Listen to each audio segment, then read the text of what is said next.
Grazie, grazie.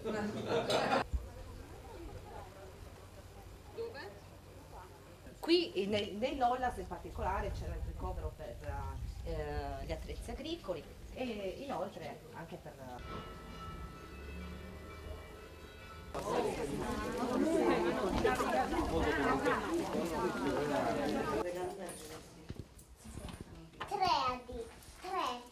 Vai Aurita.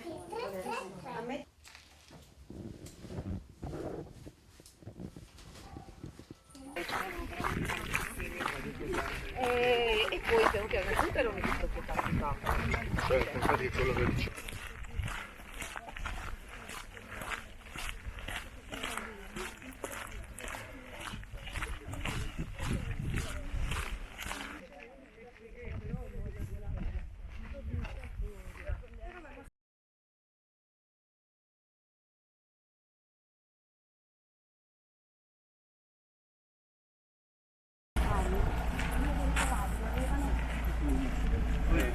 Ognuno ha un pulerino.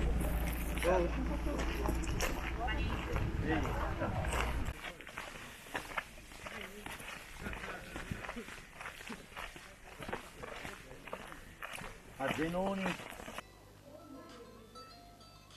Da ieri ci abbiamo noi era più fresco.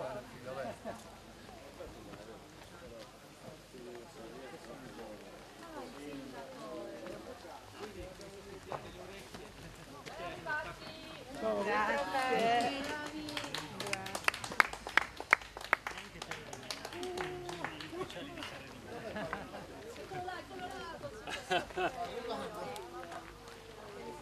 Arrivati.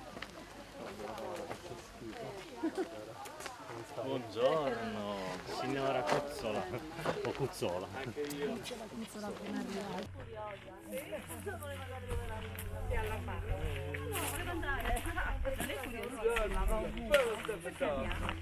Ottimi terreni agricoli e quindi c'è anche l'acqua per poter coltivare e loro gli alberi anche di Villa Hermosa e Marchettino. Piano piano. Invece sì, io sto perdendo sì.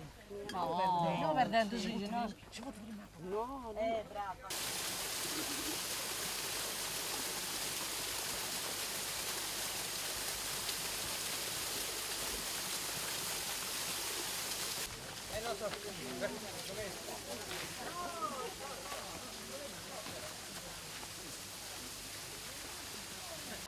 Noi camminiamo